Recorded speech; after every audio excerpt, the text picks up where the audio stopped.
Hello, dear students. Assalamu alaikum. Good afternoon. I think you are all doing well and safe.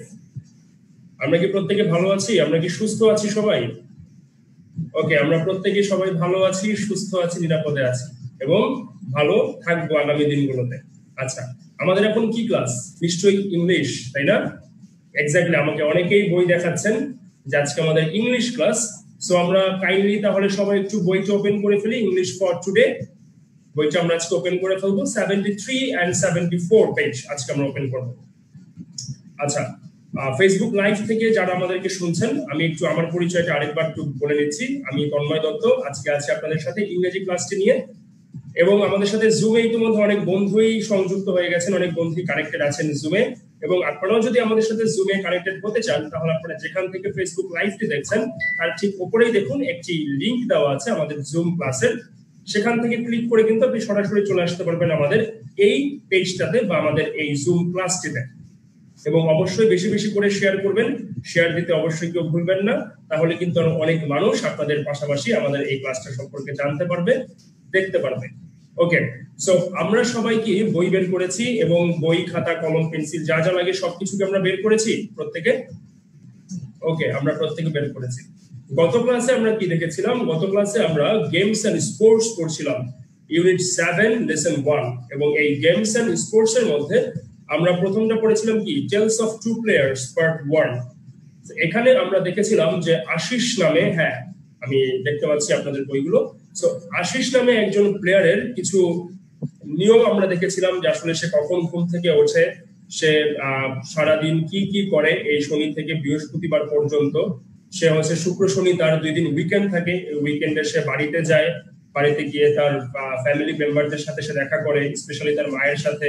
এবং বাকি যে দিনগুলো সে কখন ঘুম থেকে উঠছে, কখন সে ক্লাবে যাচ্ছে, কখন তারা কোচের সাথে মিটিং এ বসছেন, হ্যাঁ কিভাবে টিম ম্যানেজার টিম সিলেক্ট করছেন পরবর্তী ম্যাচের জন্য, এবং তাদেরকে কোনো একটা ম্যাচ খেলানোর আগে স্পেশাল কিছু ভিডিওগুলো আসলে কেন দেখানো হচ্ছে, হ্যাঁ এই বিষয়গুলো নিয়ে কিন্তু আমরা জানতে পেরেছি বা এই বিষয়গুলো নিয়ে আমরা জেনেছি। এবং আমরা কিন্তু এই আগের ক্লাসটিতে আমরা অবশ্যই জেনেছিলাম যে কিভাবে অ্যাকচুয়ালি আমাদের যে বড় বড় যে ফুটবল ম্যাচ গুলো হয়, আমরা নিশ্চয়ই এই ছোট্ট একটা প্যাসেজের মাধ্যমে এটাও বুঝে গেছি যে বড় বড় ফুটবল ম্যাচের আগে তার মানে কোচরা প্লেয়ারদের আসলে এগুলাই দেখায়, ঠিক আছে, বা এই ভিডিও গুলাই দেখায়, প্রতিপক্ষের কিছু দুর্বল জায়গাগুলো ধরিয়ে দেয় যে তোমার প্রতিপক্ষের এই প্লেয়ারটাকে আটকে রাখবে, ঠিক আছে, এই ধরনের কিছু ভিডিও কিন্তু কোচ প্লেয়ারদেরকে দেখায়, যাতে করে খেলাটা আরো অনেক বেশি ইজি হয়ে যায় প্লেয়ারদের জন্য।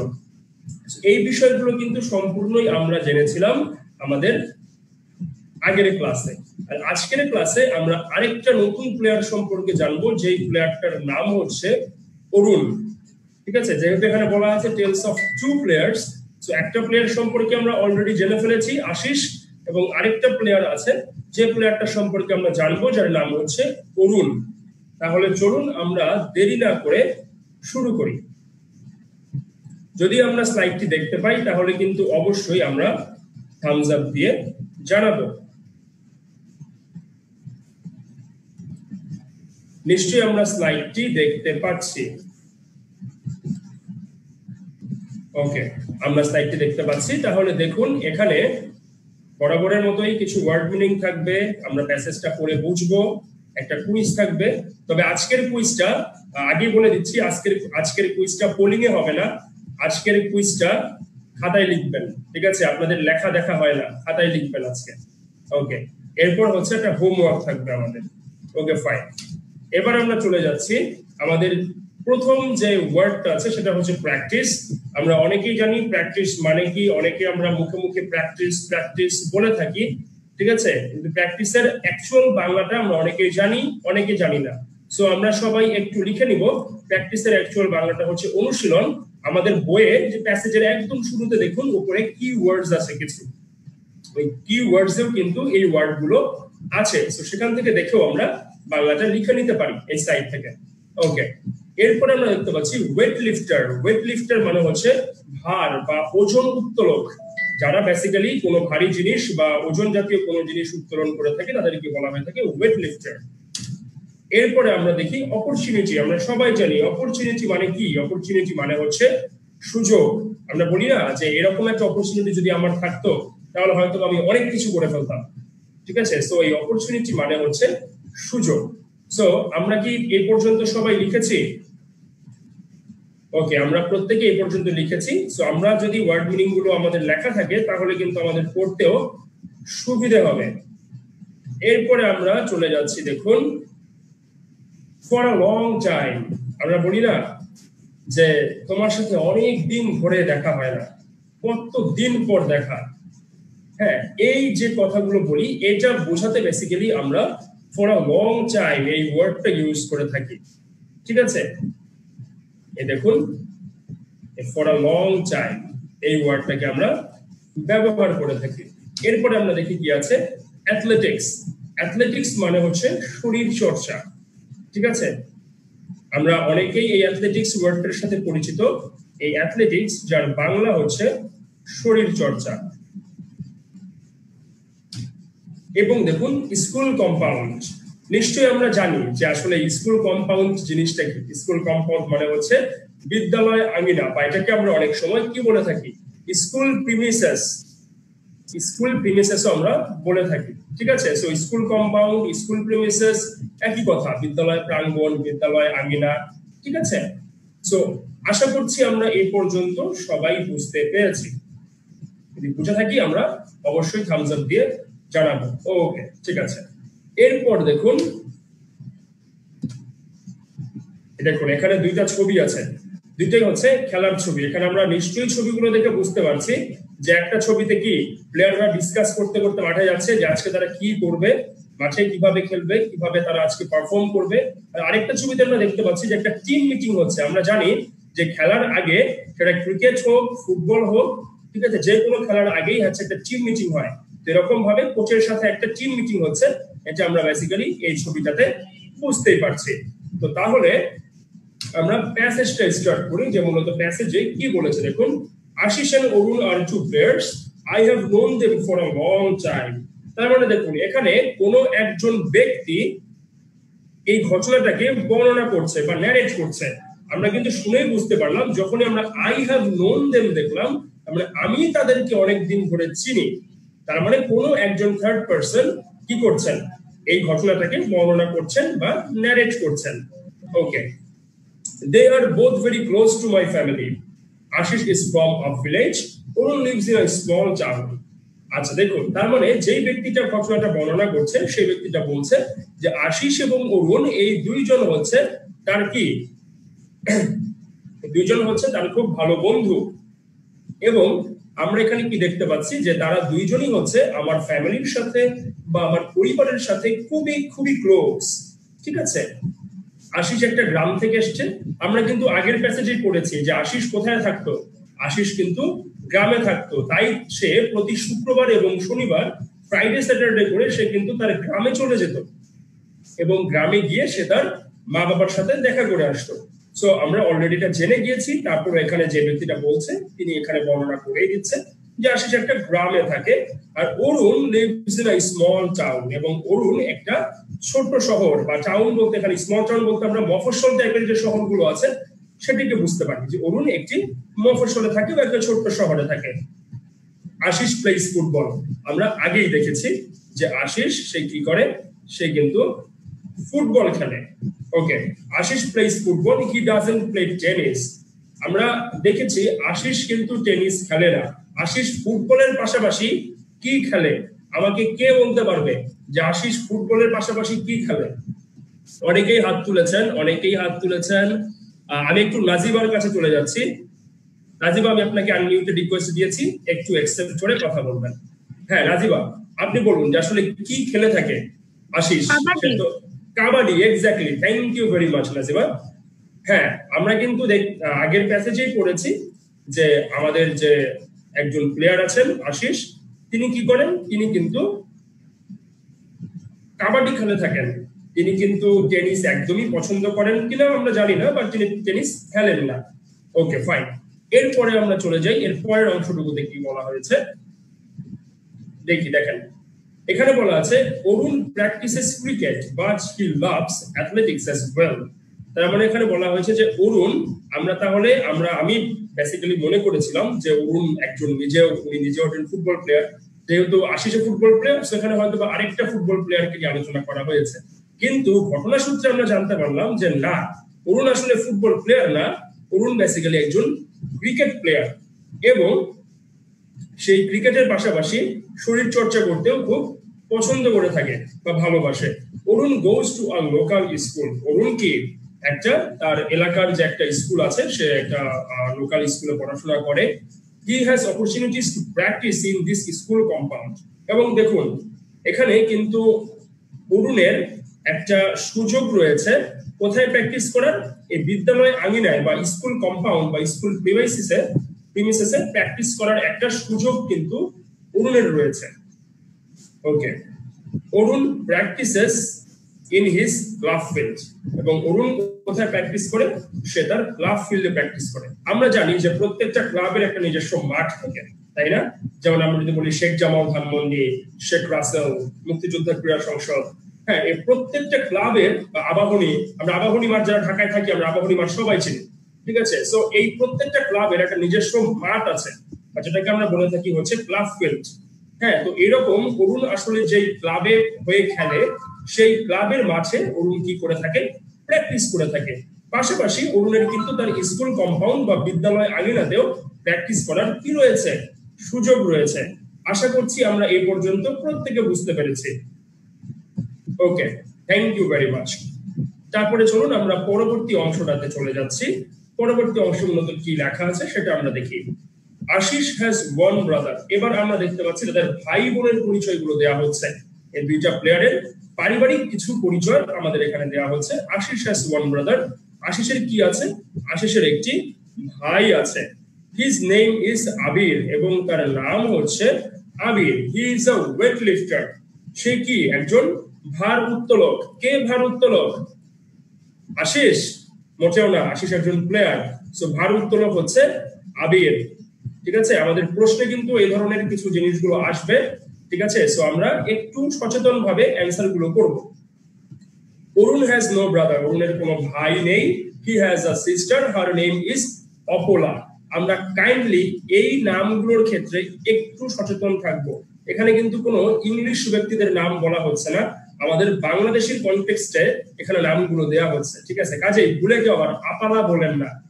ঠিক আছে, উচ্চারণটা কিন্তু আপালা নয়, উচ্চারণটা কিন্তু অপোলা।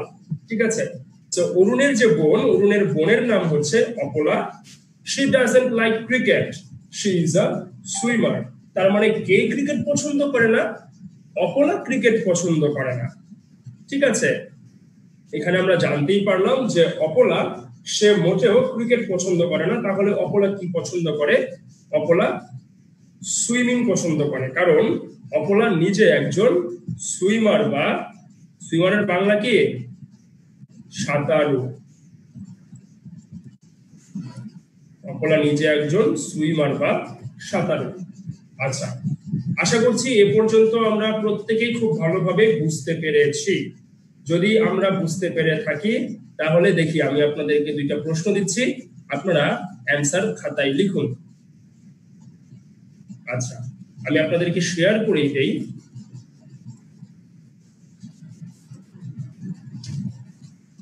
হ্যাঁ, দেখেন, এই যে প্রথমটা যেটা আছে, suitable time to do something, কোনো কিছু করার উপযুক্ত সময়। এটা বেসিক্যালি কি, বা কোনো কিছু করতে হয়, এটা আসলে আমরা কি বলে থাকি? Time management, opportunity, punctual. এই প্রশ্নটার উত্তর আমরা লিখব খাতায়। প্রত্যেকে এই প্রশ্নটার উত্তর খাতায় লিখবো। আশা করছি আপনাদের লেখা হয়ে গিয়েছে।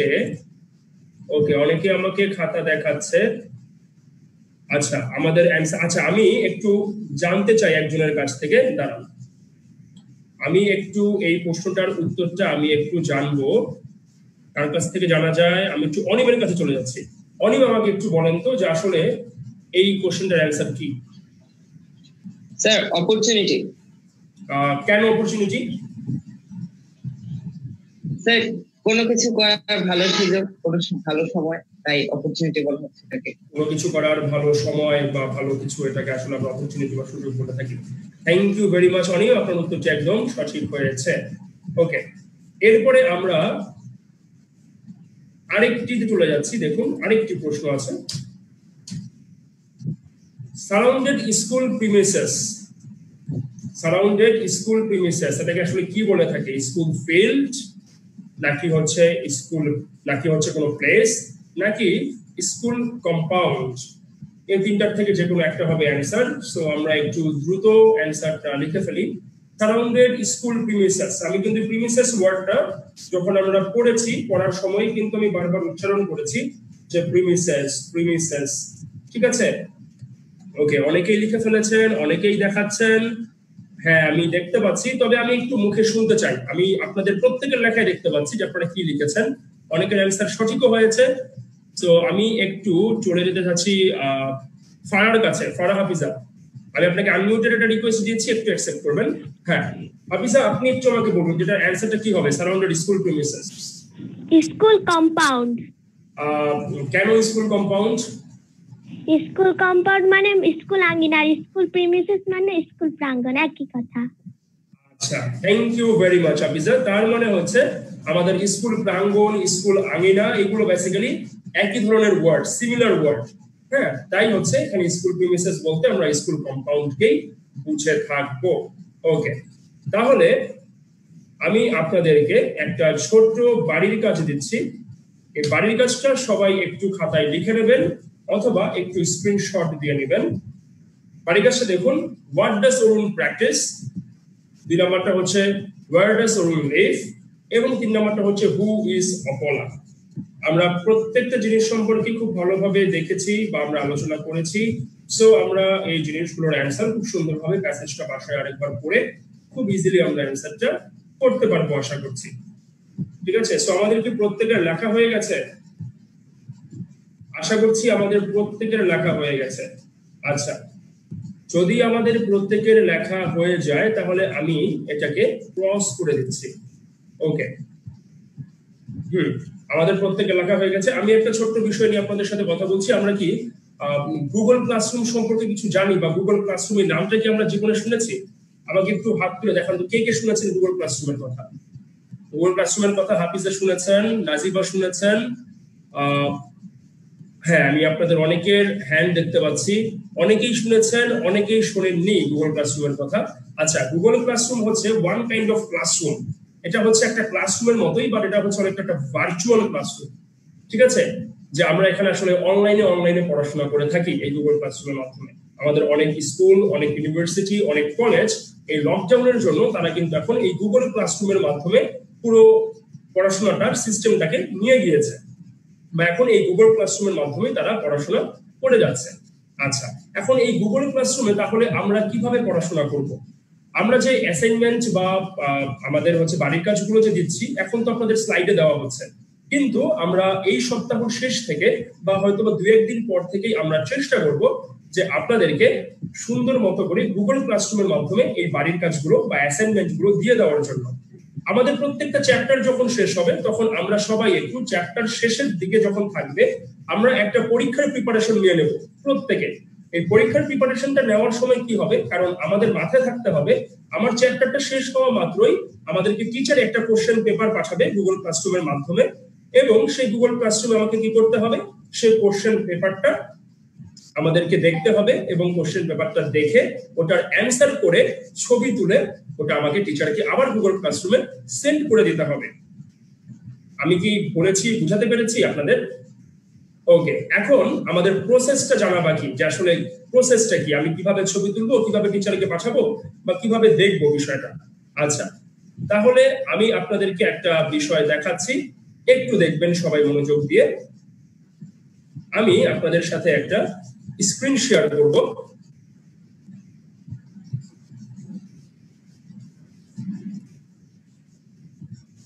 দেখুন, নিশ্চয়ই আমরা এখানে একটা স্ক্রিন দেখতে পাচ্ছি, তাই না? ওকে, নিশ্চয়ই আমরা একটা স্ক্রিন দেখতে পাচ্ছি। আপনাদের কাছে যখন ইনভাইটেশন যাবে, ইনভাইটেশন যাওয়ার সময় গুগল ক্লাসরুমের যখন ইনভাইটেশন যাবে, আপনারা প্রত্যেকে আপনাদের প্রত্যেকের মেইলের মধ্যে দেখুন এরকম একটা নোটিফিকেশন পাবেন, ঠিক আছে, যে গুগল ক্লাসরুম থেকে আপনাকে যে ক্লাস ইনভাইটেশন সপ্তম শ্রেণী, নিশ্চয়ই আমরা দেখতে পাচ্ছি বিষয়গুলো, তাই না? এরকম ভাবে একটা ক্লাস ইনভাইটেশন আপনারা পাবেন, এবং এই ক্লাস ইনভাইটেশনটা পাওয়ার পর যেটা আপনারা করবেন সেটা হচ্ছে এখানে ক্লিক করবেন। এখানে যখন আমরা ক্লিক করব, সরি একটু দাঁড়ান, আমি আপনাদেরকে বিষয়টা আবার একটু দেখাচ্ছি।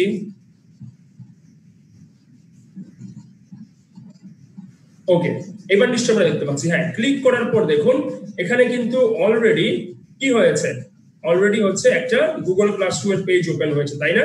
দেখুন এখানে স্যার আমাদেরকে একটা জিনিস পাঠিয়েছেন, ঠিক আছে, এখানে স্যার আমাদেরকে একটা জিনিস পাঠিয়েছেন। আমরা এখন তাহলে কি করব, আমরা এখানে জয়েনে ক্লিক করব।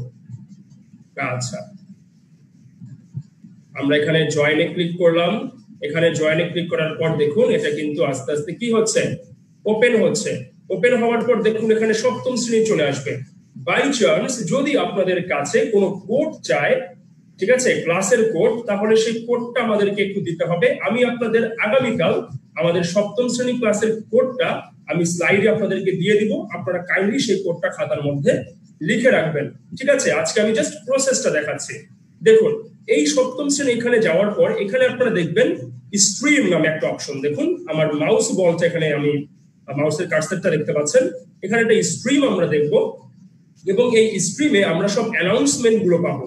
আমাদের টিচার যদি কোনো কোশ্চেন দিয়ে থাকে সেটাও এখানে শো করবে। দেখুন কাশফিয়া মিস আমাদের একটা প্রশ্ন দিয়েছে, তন্ময় স্যার দিয়েছে, ঠিক আছে, বা এখানে যদি কোনো অ্যানাউন্সমেন্ট থাকে যে আপনাদের আজকে এই ক্লাসটা হবে না, বা আপনাদের আগামীকাল সেই ক্লাসটা হবে না, ঠিক আছে, এরকম কোনো অ্যানাউন্সমেন্ট, বা আপনাদের অমুক দিন একটা পরীক্ষা আছে, আপনারা সবাই প্রিপারেশন নিয়ে রাখবেন, এই ধরনের যে কোনো অ্যানাউন্সমেন্ট আমরা স্ট্রিমে গেলেই খুব ইজিলি পেয়ে যাব, এবং সেখান থেকে আমরা জানতে পারবো। Okay fine. স্ট্রিমের পাশাপাশি দেখুন আরেকটা আছে ক্লাস ওয়ার্ক, যেটা আমাদের কাছে খুবই ইম্পর্টেন্ট। এই ক্লাস ওয়ার্কে আমরা ক্লিক করব। ক্লাস ওয়ার্কে ক্লিক করার পর তখন কিন্তু অটোমেটিক্যালি আমাদের যেই ক্লাস ওয়ার্কটা টিচার দিয়েছে সেই ক্লাস ওয়ার্কটা আমাদের এখানে চলে আসবে। আমরা এখানে অনেকগুলো ক্লাস ওয়ার্ক দেখতে পাচ্ছি, আপনারাও এরকম ভাবে দেখতে পারবেন যদি অনেকগুলো ক্লাস ওয়ার্ক দেওয়া হয়ে থাকে। এবং যখন এখানে একটা ক্লাস ওয়ার্কে আমি ক্লিক করব, লাইক আমি কুলি মজুরি ক্লিক করলাম। আচ্ছা, কুলি মজুরি যখন আমি ক্লিক করবো সাথে সাথে দেখুন এখানে একটা ফাইল শো করছে, অ্যাসেসমেন্ট পিডিএফ। তার মানে আমি বুঝতেই পারছি টিচার আমাকে একটা প্রশ্ন দিয়েছে, যে প্রশ্নটার উত্তর আমাকে করতে হবে, এবং উপরেই দেখুন লেখা আছে submit the answer by tomorrow. আগামীকালের মধ্যে এই অ্যান্সারটা করে আমাকে সাবমিট করবেন, ঠিক আছে? সো আমরা তাহলে এখন কি করব, আমরা এখানে ক্লিক করে আমরা সুন্দর মতো করে এটা দেখে নিতে পারি। দেখুন আমার ফাইলটা ওপেন হচ্ছে। দেখুন আমি কি করলাম, এখানে দেখলাম একটা প্রশ্ন আছে, ঠিক আছে, একটা উদ্দীপক আছে, দুইটা প্রশ্ন আছে। আমি সুন্দর মতো করে সেটাকে দেখে দেখে আমি খাতায় অ্যান্সার গুলো লিখে ফেললাম। ক্লিয়ার? অ্যান্সার গুলো এই পর্যন্ত কি আমরা সবাই বুঝতে পেরেছি? হয়তো আজকে একটু সময় বেশি যাচ্ছে। আচ্ছা, আমরা একটু থামস আপ দিব সবাই, আমরা বুঝতে পেরেছি। তার মানে আমাদের যখন অ্যান্সারটা লেখা শেষ হয়ে যাবে তখন আমরা যেটা করব, আমরা চলে যাব এই যে ভিউ অ্যাসাইনমেন্ট, দেখতে পাচ্ছি নিশ্চয়ই ভিউ অ্যাসাইনমেন্ট। এই ভিউ অ্যাসাইনমেন্টে ক্লিক করার পর দেখুন এই ডান পাশে আপনারা সবাই দেখতে পাচ্ছেন, এই পাশে অ্যাড অর ক্রিয়েট নামে একটা অপশন আছে, আমরা নিশ্চয়ই দেখেছি। এই অ্যাড অর ক্রিয়েটে যখন আমি ক্লিক করব, ক্লিক করার পর এখানে আমাদের কিছু অপশন আসবে। আমি ফাইলে ক্লিক করব, তার মানে আমি টিচার কিন্তু ইমেজ ফাইল সেন্ড করব, আমার ছবি তোলা ফাইল, তাই না?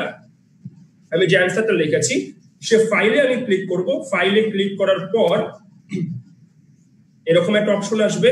আমি এখানে চলে যাব হচ্ছে আমার যে ফাইলে আমার জিনিসটা রাখা আছে ওখানে আমি চলে যাব। ওখানে যাওয়ার পর এই যে আপনারা নিশ্চয়ই দেখতে পাচ্ছেন এখানে আমার ফাইল ওপেন হয়ে গেছে। ওখান থেকে আমি যে কোনো একটা ফাইল, মনে করেন হচ্ছে আমি এখান থেকে যে কোনো একটা ওয়ার্ড ফাইল হোক বা সেটা পিডিএফ হোক, আমি যে কোনো একটা ফাইল নিয়ে এখানে সুন্দর মতো করে ওপেন দিয়ে কি করলাম দেখেন, আপলোড করে দিলাম। আমার ফাইলটা হয়ে গেল। আমি এখানে আপলোডে ক্লিক করলাম। আপলোডে ক্লিক হওয়ার পর দেখুন আমার ফাইলটা কিন্তু আপলোড হচ্ছে। আপলোডের পর আপনারা দেখতেই পাচ্ছেন যে এখানে ফাইলটা কন্টিনিউয়াসলি লোডিং এর মতো হচ্ছে। আপনাদেরও কিন্তু এরকম হবে। এরকম হওয়ার পর সবচেয়ে প্রধান যে কাজ, আপনি মনে করবেন না যে আপনার কিন্তু জিনিসটা সাবমিট হয়ে গেছে, না, আপনি এখানে আপলোড করেছেন ঠিকই, কিন্তু আপনার কিন্তু এখনো আমার কাছে পৌঁছায়নি, সাবমিট হয়নি। এখানে আমরা দেখতে পাচ্ছি টার্ন ইন নামে একটা অপশন আছে, ব্লু কালার, দেখেছেন? ওকে, এই টার্ন ইনে যতক্ষণ না আমি ক্লিক না করব ততক্ষণ পর্যন্ত কিন্তু আমার কাছে আপনার এই ফাইলটা পৌঁছাবে না। সো আমি টার্ন ইনে ক্লিক করব। টার্ন ইনে ক্লিক করার পর আমি এখানে দেখুন টার্ন ইন লেখা উঠেছে, আমি ক্লিক করে দিলাম টার্ন ইনে, এবং টার্ন ইনে ক্লিক করার সাথে সাথে অল্প কিছুক্ষণ সময় আমাদের লাগবে। ব্যাস, এবার দেখুন এখানে চলে এসছে। তার মানে কি আমার কাছে ফাইলটা অটোমেটিক পৌঁছে গেছে। আপনার কি দেখুন উপরে লেখা আছে টার্ন ইন, তার মানে আপনি ফাইলটা আমাকে দিয়ে দিয়েছেন, আমি জিনিসটা পেয়ে গেছি। আশা করছি এই পর্যন্ত আমরা সবাই বুঝতে পেরেছি। একদম কঠিন কিছু না, একদম সহজ। আর যারা মোবাইলের মাধ্যমে করবেন আমি একটু দেখাতে চাচ্ছি। দেখুন মোবাইলের মাধ্যমে যারা করবেন, আমার মোবাইলটা এখানে খেয়াল করুন, একদম নিচে ক্লাসরুম নামে একটা অ্যাপ আছে, ঠিক আছে? দেখুন এই ক্লাসরুম অ্যাপটাতে যদি আমরা ওপেন করি, এই দেখুন এই ক্লাসরুম অ্যাপটা ওপেন করলে আপনারা কিন্তু মোবাইল দিয়েও খুব সুন্দর মতো করে প্রত্যেকটা ক্লাস ওয়াইজ আপনারা কিন্তু দেখে নিতে পারবেন, এবং এখান থেকেও আপনারা আপনাদের অ্যান্সার গুলো ইমেজ আকারে টিচারকে সেন্ড করে দিতে পারবেন। সো আশা করছি সবাই বুঝতে পেরেছেন, এবং আমাদের নেক্সট বাড়ির কাজগুলো বা পরীক্ষাগুলো সব গুগল ক্লাসরুমের মাধ্যমে নেওয়া হবে, ঠিক আছে? এবং আপনারা আজকের মধ্যেই সবাই একটি মেইলে ইনভাইটেশন পেয়ে যাবেন। সো সবাইকে আজকে এই পর্যন্তই, আগামী ক্লাসে আবারও দেখা হবে। আল্লাহ হাফেজ।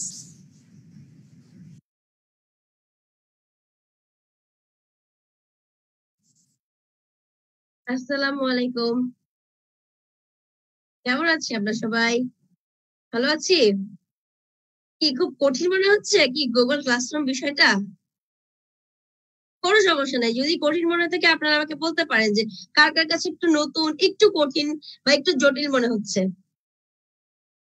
আমার সাথে যদি শেয়ার না করেন তাহলে কিন্তু আমি সলিউশন দিব না। ওকে, অনেকেই দেখছি এখন বলছে যে একটু জটিল কঠিন মনে হচ্ছে, কিন্তু ব্যাপারটা আসলে অনেক সোজা, ঠিক আছে? যাদের কাছে কঠিন মনে হচ্ছে কোনো সমস্যা নেই, কারণ আমিও যখন প্রথম ট্রাই করেছিলাম আমারও কিন্তু একটু টাফ মনে হয়েছিল। যেমন তোমাদের সাথে ক্লাস নেওয়ার আগে আমি তোমাদের যে স্যার তন্ময় স্যারের সাথে কথা বলছিলাম, স্যার বলেন তো আমি তো নিজেই বুঝতেছি না এটা কিভাবে কি হবে। তারপরে স্যার আমাকে ভালো করে বুঝিয়ে দিয়েছেন যেভাবে তোমাদেরকে বুঝিয়েছে। কিন্তু এরপরও যদি তোমাদের কনফিউশন থাকে আমি একটা ছোট টিপস দিব। টিপসটা কি শুনবা? কানে কানে বলবো না সবার সামনেই বলবো? আচ্ছা, টিপসটা হচ্ছে গিয়ে আমরা সবাই মানে আমাদের যে জাগো ফাউন্ডেশনের পেজে নিশ্চয়ই ফেসবুক থেকে জয়েন করেছি, রাইট এভরিওয়ান? হ্যাঁ, আমরা হচ্ছে কি ফেসবুক থেকে জয়েন করেছি। আর আমাদের কি আছে, আমাদের যে হোমওয়ার্কটা সেটা আসবে কোথায়? মেইলের মাধ্যমে, রাইট?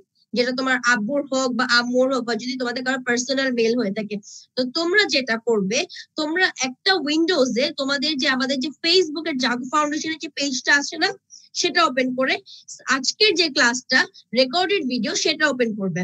আর আরেকটা ফাইলে উইন্ডোজে কি করবে, এই যে গুগল ক্লাসরুম যেটা তোমাদের কাছে ইনভিটেশন যাবে সেটা ওপেন করবে।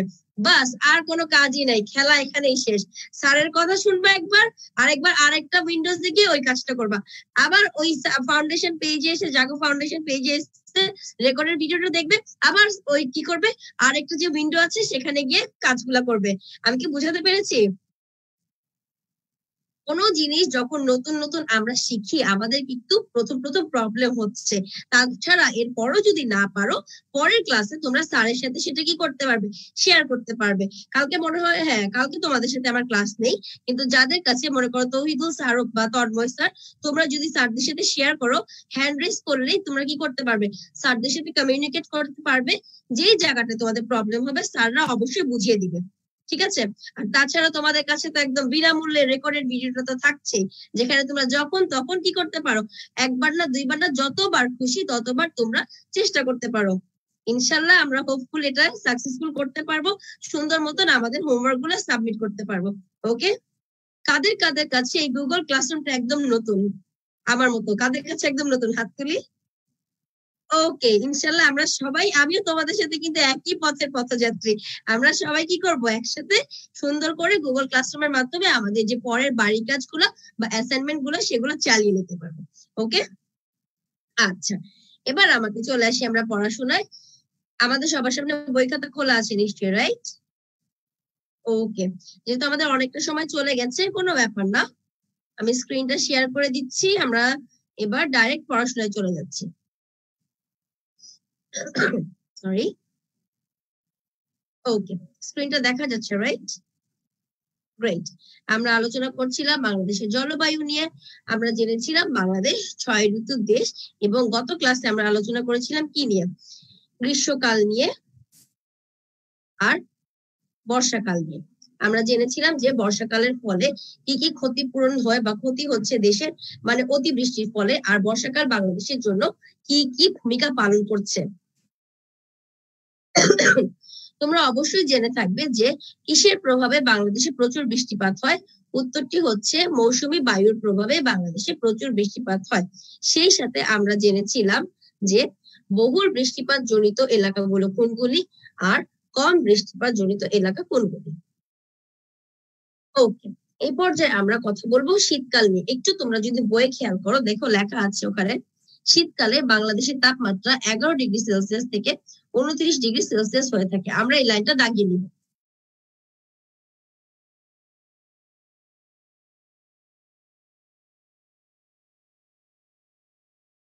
আমরা সবাই লাইনটা দাগিয়ে নিয়েছি? গ্রেট। তাহলে আমরা জানলাম যে 11 ডিগ্রি সেলসিয়াস থেকে 29 ডিগ্রি সেলসিয়াস পর্যন্ত কি হয়ে থাকে? তাপমাত্রা হয়ে থাকে। তবে কি লেখা আছে দেখো, উত্তর ও উত্তর পশ্চিমে এই তাপমাত্রা কখনো 4 ডিগ্রি থেকে 5 ডিগ্রি সেলসিয়াস পর্যন্ত হয়ে থাকে। আমরা এটাও আন্ডারলাইন করে ফেলবো।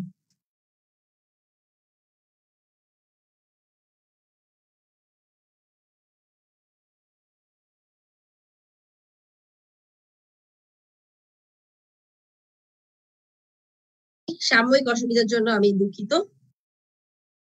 আচ্ছা, এটা কি কাল বলো তো? কে কে জানি?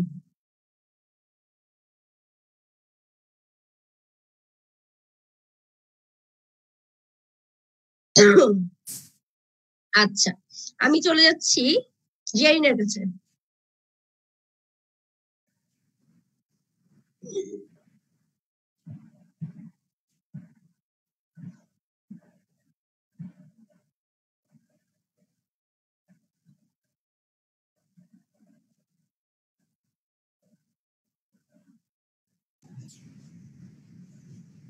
আমরা একটু অপেক্ষা করব, আমাদের মিস হয়তোবা কিছুক্ষণের মধ্যেই চলে আসবেন।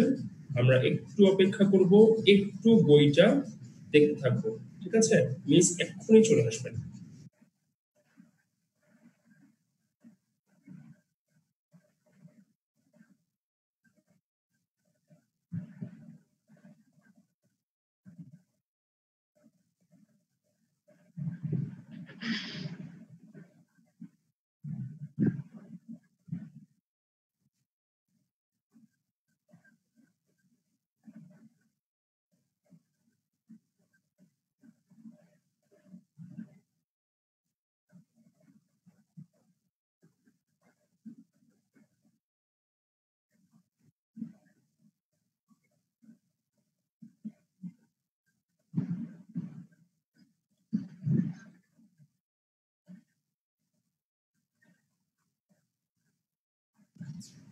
আমরা সবাই একটু বাংলাদেশের জলবায়ু যে বিষয়গুলো মিস আজকে পড়াচ্ছেন সেইটা আমরা একটু সবাই রিভাইজ করতে থাকি প্রত্যেকে।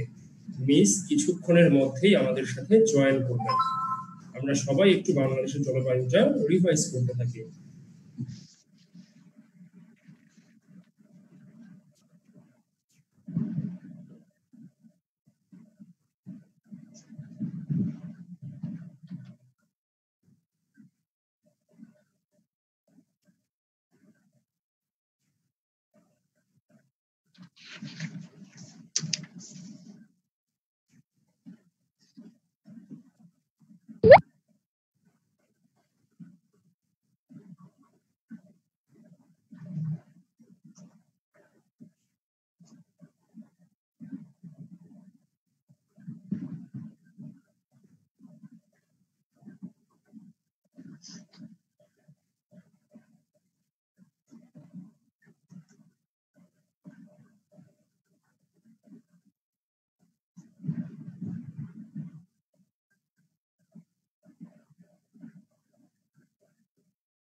ওকে, সাময়িক অসুবিধার জন্য ধন্যবাদ। যাই হোক, আমরা যেখানে ছিলাম আমরা আবার সেখান থেকে শুরু করি।